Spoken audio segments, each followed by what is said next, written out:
conflict is not about exactly what you said, a kind of a zero-sum binary. It's not either this or that. It is often much more complex. And that leads essentially to a quality around imagination, which is to stay curious, to retain and sustain a curiosity. But that curiosity is both about the other, those who we may fear, but it's also a curiosity about ourselves. Why do we get hooked and react in the ways we do? And it's a curiosity about the situation, the context, and the issues. That ability to sustain curiosity is also an ability to live with a greater deal of patience in the face of ambiguity. And I think one of the keys that we have grown less patient with is we don't want ambiguity anymore. We just want to eliminate that complexity, get rid of it. And so we choose a portion of something that's complex and we lift that forward as the ultimate truth. And as we know, there are a lot of things that are happening simultaneously around situations that entail our lives and our relationships.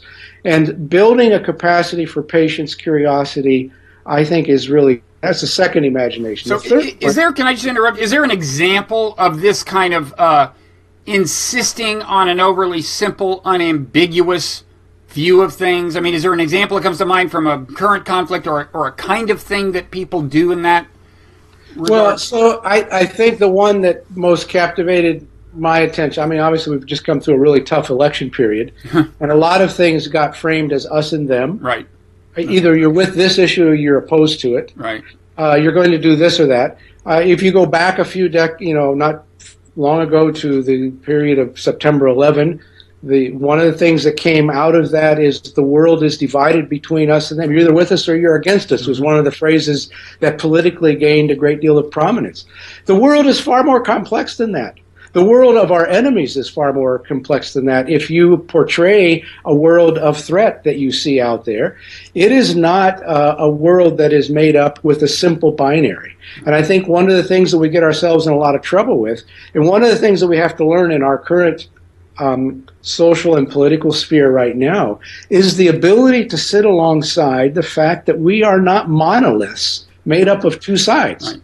This is just not the reality. Those that voted one way or another have a very complex set of things that may have brought them to those conclusions or those perspectives. And the ability to have curiosity about the story that sits behind how you came to see the world the way you did, the experiences that have been formative for the ways that you view a particular thing, those are the places where we touch our humanity and the richness of who we are. Mm-hmm. And it is, I think, antithetical to the very nature of being a human being that we limit that to a way that you are either this or you are that. We are most commonly both. And by the way, Syria is, I think, a good example of that kind of complexity. When you look at the interrelationship, I mean, Russia and Turkey have enough things in common that they are now doing business together in a certain sense, even though not so long ago Turkey shot down a Russian plane and it was the mortal enemy.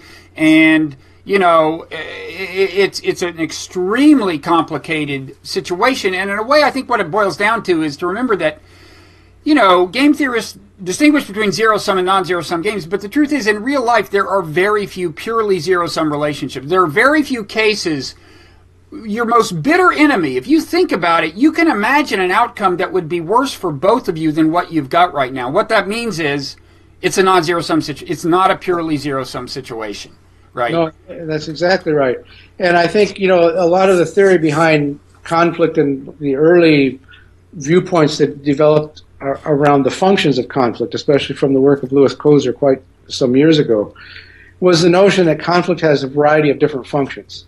And one of those is that conflict becomes the most harmful when we push it into an absolute binary that actually healthy societies, healthy relationships, have a cross-cutting effect.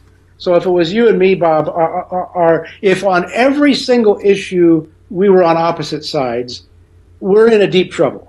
But if we notice that we're both parents and we struggle with what to do with teenagers, if we notice that on the school board thing, I fall on this side, but you want to fall on that one, but on the new public building process, I agree with you that I don't want this road coming through our neighborhood in this way. Mm-hmm. And on the question of what we should do about the mining that is happening just outside of town, we may fall in other words, where we have cross-cutting ways that we agree and we learn that we can be together and have disagree. It actually has a binding effect.